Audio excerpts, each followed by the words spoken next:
आज हम आपको बताने जा रहे हैं कि आपने कैसे रूफटॉप सोलर एनर्जी को यूज करेंगे। ये सब्जेक्ट बहुत बेहतरीन सब्जेक्ट है क्योंकि ये सब्जेक्ट मेरा पीएचडी कोर्स की सिनॉप्सिस है, जिसके ऊपर हमने मंथन किया और हमने इसके ऊपर थीसिस भी बनाया और इसको प्रैक्टिकली हमने यूज भी करके इसकी प्रूफ भी किया। आपको मैं ये बताना चाहूंगा कि रूफटॉप आप लोग का घर में प्रत्येक लोग कोई ना कोई जैसे बिल्डिंग में रहते हैं, उसका जो छत है जिसको रूफ बोलते हैं वो अनयूटिलाइज होकर पड़ा हुआ है, और वो जो अनयूटिलाइज होकर पड़ा हुआ है हम उसको यूज करेंगे। और कैसे यूज करेंगे, वो उसी में रूफटॉप सोलर पैनल लगाएंगे। और रूफटॉप पैनल सोलर जैसे कि हम लोग छोटा मध्यवर्ती परिवार होते हैं, जनरली 1 BH 2 BH 3 BHK जैसे बेड हॉल किचन में रहते हैं, या ग्रामीण इलाका में छोटा सा परिवार 4-5 लोग रहते हैं, जनरली उसका कंजम्पशन पैटर्न 2 किलोवाट से ज्यादा नहीं होता, 1 किलोवाट 2 किलोवाट होता है। इन्हें एवरेज हम 2 किलोवाट का पैनल सोलर एनर्जी पैनल से अगर लगाते हैं, जिसको हम आज के दौर में बोलते हैं रूफटॉप सोलर पैनल RTS, तो इसको अगर हम लगाएंगे उसके लिए कितनी स्थान की कितनी रूफ की जरूरत पड़ेगा। आप इतना मान के चलिए 1 किलोवाट के लिए सोलर एनर्जी अगर आप लगाएंगे करीब करीब 100 स्क्वायर फुट की छत चाहिए। और अगर हमने 2 किलोवाट प्रपोज करते हैं तो आपको लगभग 200 स्क्वायर फुट की छत चाहिए। और ये मेरा मानना है सबका घर में ये 200 स्क्वायर फुट छत अवेलेबल है। लेकिन आप लोग को इसमें जो रूफटॉप सोलर लगाओगे, इसके लिए मेजर जो कंपोनेंट होता है, एक तो होता है सोलर पैनल। वो कितना नंबर पैनल, वो डिपेंड करता है कैपेसिटी, पैनल की capacity, cells, number of cells रहता है। किसमें 144 सेल रहता है, किसमें 112 सेल रहता है, 120 सेल रहता है। और ये जैसे सेल से सब कंजुगेटली कैस्केडिंग हो जाता है, उसको मॉड्यूल कहलाता है, और वो मॉड्यूल को पैनल कहलाता है। तो एक पैनल में 144 सेल अगर हम एग्जाम्पल दौर में चलते हैं, और ये सोलर पैनल में हमको नंबर ऑफ पैनल्स चॉइस करना पड़ता है। आज हम जो 2 किलोवाट प्लानिंग करते हैं सोलर एनर्जी लगाने के लिए, सपोज हम 4 नंबर्स ऑफ पैनल्स लेंगे, 4 नंबर से, जिसकी की मान लीजिए 530 वाट ईच की कैपेसिटी रहना चाहिए। और मेजर कंपोनेंट में 2 बैटरी होता है 150 एम्पियर आवर्स की, और एक इन्वर्टर होता है ये 20 वोल्ट का, उसकी कैपेसिटी 2500 वोल्ट एम्पियर की होती है। ये मेजर कंपोनेंट। और मिसलेनियस कंपोनेंट में आपका not and bolt, wires, tapes etcetera installation में लगता है। आप लोग को यहाँ पे मैं विदित करना चाहता हूँ, लगभग ये 200 स्क्वायर फुट छत चाहिए, मेजर कंपोनेंट चाहिए, और इसमें इन्वेस्टमेंट कॉस्ट करीब 2 लाख रुपया लगता है विथ इंस्टॉलेशन। और आप लोग को खुशी होगा, सरकार का योजना आजकल इतना बेहतरीन आ गया है सबके लिए, इसके लिए कोई कास्ट क्रेडिट नहीं है। जो भी लगाएगा आपको 40% आफ्टर रेट, आपको 40% सरकार आपको सब्सिडी देता है। तो लगभग आपको आ गया है 1,20,000 रुपया आपको खर्चा करना पड़ेगा, वन टाइम इन्वेस्टमेंट, अगर आपने 2 किलोवाट सोलर सिस्टम लगाने जा रहा है अपना छत में। लेकिन इसमें मैं ये कहना चाहता हूं कि 1,20,000 रुपया एक आप खर्चा करते हो, आपको इसमें रिटर्न कब आएगा, ये बहुत इंपॉर्टेंट मायना है। और आपको पता होना चाहिए कि अगर वन टाइम इन्वेस्टमेंट कर दिया 2 किलोवाट रूफटॉप सोलर के लिए, इसका लाइफ कितनी होती है, फर्स्ट ये इंपॉर्टेंट है, आप लोग को पता होना चाहिए। या विदित नहीं होगा तो मैं आप लोग को बताता हूं, ministry of new renewable energy MNRE के अंतर्गत टोटल लाइफ इसकी होता है 25 साल। आज अगर आप लगाते हैं 25 साल तक आपको कुछ सोचना नहीं पड़ेगा, 25 साल तक ये चलेगा और सेम एफिशिएंसी में चलेगा। 2 किलोवाट अगर आप लगाते हैं, इसकी कितनी जेनरेट होगा बिजली, आइए मैं बताता हूं इसकी formula. Generation of solar energy आप ऐसे कैलकुलेशन करेंगे, एवरेज आवर ऑफ सनलाइट, एक दिन में एवरेज सनलाइट कितनी होती है। मान लीजिए एवरेज सनलाइट आपका सपोज 5 आवर्स और इनटू सोलर पैनल वाट, आपने मैंने यहाँ पे जो बोला, हमने यहाँ पे कैलकुलेशन किया 534 नंबर से हम ले 530 इंटू 530 इंटू 75% मीन्स 0.75 हमने लिया। ये why 75 means each panel will give the efficiency, maximum efficiency 75%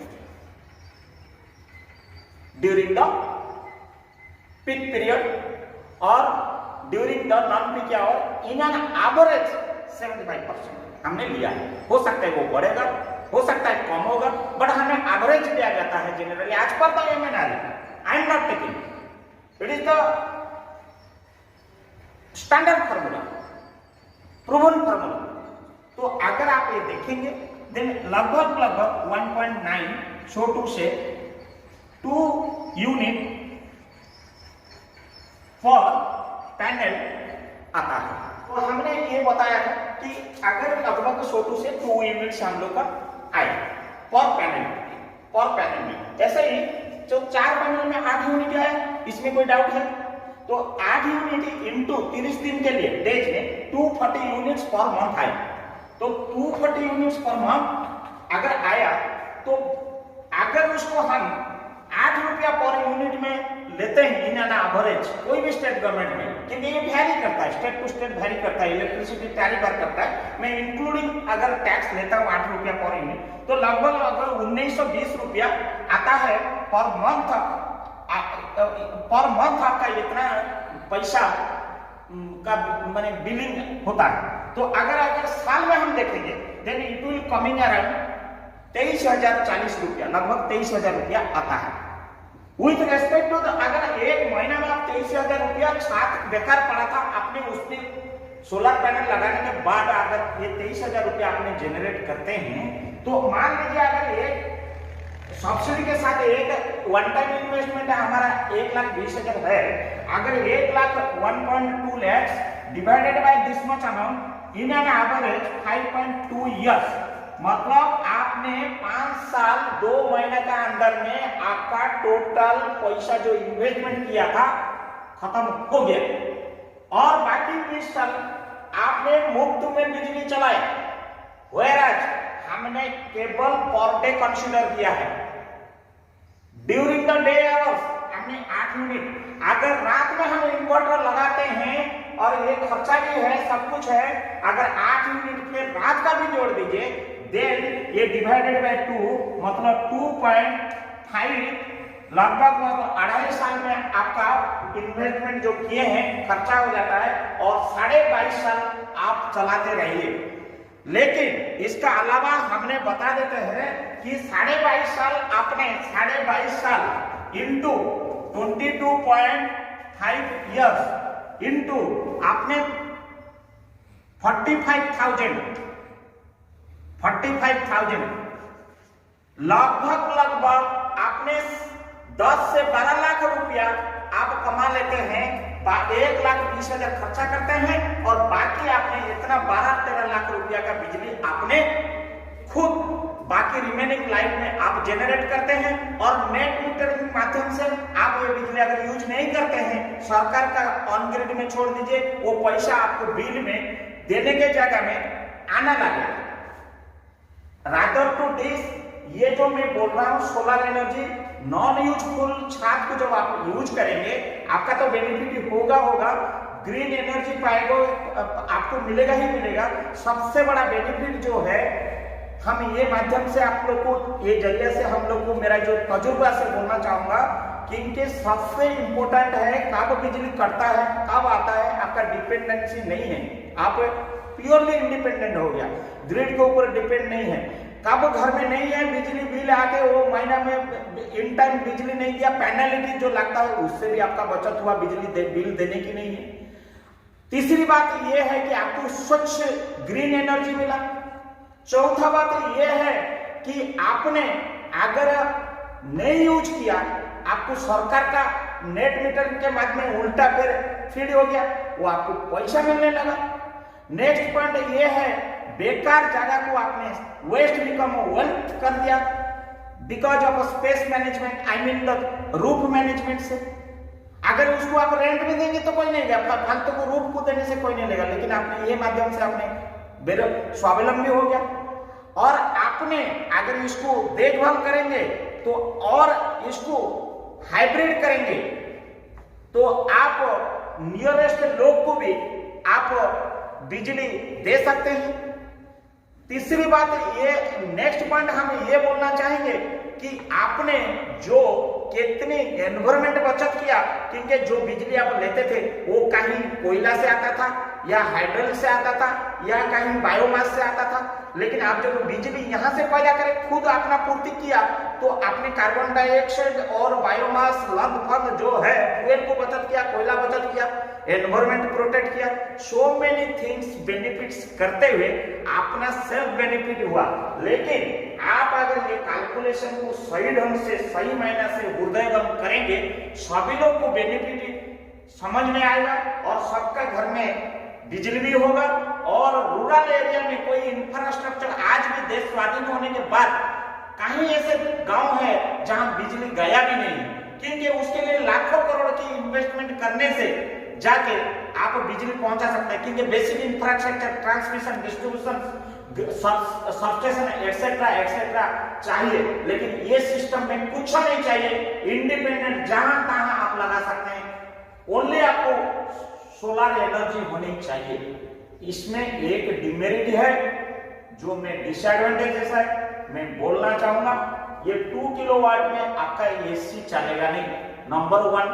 number 2 जो है कि सोलर एनर्जी जब बादल हो जाता है, थोड़ा क्लाइमेटिक कंडीशन चेंज हो जाता है, देन ये फॉर्मूला में थोड़ा डेविएशन 10 to 15% आता है।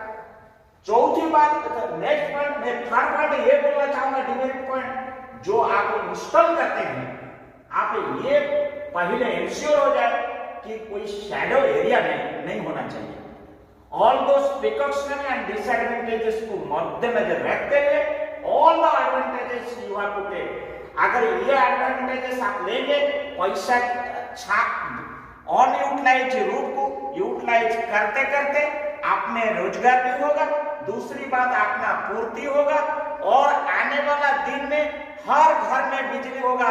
जो हमारा सरकार की योजना है कि हर घर में बिजली होना चाहिए, तो हर घर में बिजली होगा, रोशनी होगा, और उसी के माध्यम से हमारा जो पीएचडी में जो हमने प्रूव किया है कि हमारा आज भी जो लोग 20-25% अंधकार में रहते हैं, ये माध्यम से उन लोगों उजाला का सामना करेंगे, प्लस इसके साथ साथ आप पैसा की बचत करेंगे। धन्यवाद।